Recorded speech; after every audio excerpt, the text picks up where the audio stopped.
Just কয়েকদিন আগে আমরা একটা অ্যাকুরিয়াম কাস্টমারের ওখানে পৌঁছে দিয়েছিলাম। সেই ভিডিওটা আমরা অলরেডি আপনাদের দেখিয়েছি। অ্যাকুরিয়ামটা পৌঁছে ভালো করে পরিষ্কার করে তাতে আমরা ভিনাইল সেট করে দিয়েছিলাম, এবং সেটা সেট করে দেওয়ার পর অ্যাকুরিয়ামটা এই রকমের অবস্থায় ছিল। অ্যাকুরিয়াম সেট হয়ে যাওয়ার পর এবং মাছ ছাড়ার আগে ফিল্টারেশন একটা খুব বড় জিনিস। আর কাস্টমারের রিকোয়ারমেন্ট ছিল সাম্প, কারণ বড় অ্যাকুরিয়াম, তো আমরা তাকে সাম্পই সাজেস্ট করেছিলাম। এইবারে একটা সাম্প আমরা নিচে করি, অ্যাকুরিয়ামের নিচে যদি ক্যাবিনেট থাকে, জায়গা থাকে।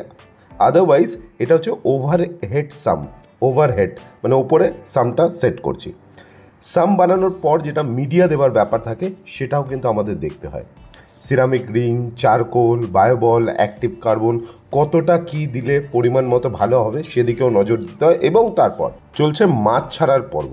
এখানে দেখুন red Santa Claus parrot, yellow Santa Claus parrot যেটা খুব রেয়ার, এবং এর সাথে রেড পাইক এক্সটিক ফিশ, তার সাথে দেখুন রেড ফায়ারিল, এগুলো মোটামুটি বড় রেড ফায়ারিল, 14 ইঞ্চি 15 ইঞ্চি সাইজের রেড ফায়ারিল, এবং তার সাথে আমরা তাকে একটা বড় এশিয়ান অ্যারোয়ানাও দিয়েছিলাম। তো এই যে কাস্টমারের রিকোয়ারমেন্ট থাকা সত্ত্বেও মাঝে মাঝে কিন্তু আমাদের কাস্টমারকে বোঝাতে হয় যে কোন মাছটা কার সাথে থাকবে এবং কার সাথে থাকবে না। সব সময় কিন্তু আপনার কাছে যে আসছে বা আপনি যার কাছে যাচ্ছেন সবসময় এক্স্যাক্টলি ওটাই হবে যেটা আমরা ভেবেছিলাম, এটা নাও হতে পারে। তো এই জায়গায় প্রপার গাইডেন্স দরকার। এমনি ঘটনা নতুন নয় যে আপনারা বা অন্য কেউ পছন্দ করে একটা মাছ নিয়ে গেছে, কিন্তু সেই মাছটা 2-4 দিনের পরেই এক্সপায়ার করে গেছে, সেই মাছটা ওখানে সার্ভাইভ করেনি, বা সেই মাছটাকে নিয়ে গেছে কিন্তু আলটিমেটলি সেই মাছটা না খেয়ে খেয়ে অসুস্থ হয়ে মারা গেছে। তো সব থেকে আগে আমরা যখন নতুন ট্যাঙ্ক সেট আপ করবো, আর বিশেষ করে যদি এই ধরনের একটু দামি ট্যাঙ্ক সেট আপ করি, তো এই ব্যাপারটা সবসময় মাথায় রাখতে হবে যে আমি ওর মধ্যে থাকবো না। তো আমার ভালো লাগছে বলেই আমি ওর মধ্যে বেশ কিছু মাছ ম্যাচিং করে দিয়ে দিলাম না। যারা ওখানে থাকবে তারা যাতে স্বাচ্ছন্দ্যে থাকতে পারে, তারা যাতে লং টাইম অবধি ভালো করে থাকতে পারে, সেই জিনিসটা মাথায় থাকতে হবে। এর জন্য অ্যাকুরিয়ামের সাইজ বা ডাইমেনশনটাও কিন্তু আমরা কাস্টমারকে গাইড করি। কাস্টমার জেনারেলি কি বলে, আমার একটা বড় ট্যাঙ্ক দরকার 5 ফিটের, আমার একটা 6 ফিটের দরকার। 5 ফুট, 6 ফুট, 8 ফুট সব হবে, কিন্তু শুধু লেন্থ হলে তো হবে না, উইথটা কত হবে, হাইটটা কত হবে, আপনি কি ধরনের মাছ রাখবেন, আপনি কি অ্যারোয়ানার সাথে কোনো কমিউনিটি করবেন, নাকি ডিসকাসের কমিউনিটি করবেন, নাকি অ্যারোয়ানা বাদে অন্যান্য মনস্টার ফিশ রাখবেন, সেটা জানতে হবে। কারণ অ্যারোয়ানা রাখা মানে আপনাকে উইথটা মানে একটা ওয়াল থেকে একটা গ্লাস থেকে পেছনের আরেকটা গ্লাস, ফ্রন্ট আর পেছনের গ্লাসটার যে গ্যাপটা সেটা সবসময় একটু বড় রাখতে হবে। ওয়ারাস আপনি অন্য মাছ করলে সেই গ্যাপটা একটু ছোট হলেও চলবে।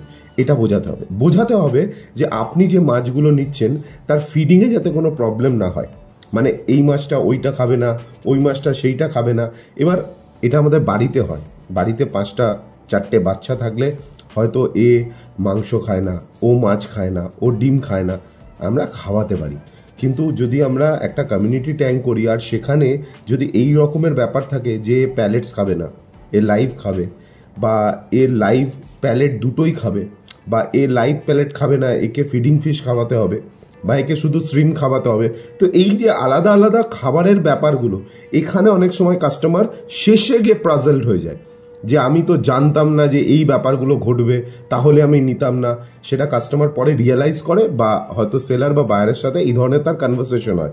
কিন্তু এটা যদি আমরা তাকে প্রথমে বুঝিয়ে দিই যে আপনি স্টিংরে নিচ্ছেন, স্টিংরে কিন্তু ফিডিং ফিশ থাকবে, বা তাকে শ্রিম খাওয়াতে হবে, বা তাকে তার যে স্পেশাল যেটাকে প্যালেটস বলে, প্যালেটস, ওই প্যালেটসটাই পার্টিকুলার খাওয়াতে হবে।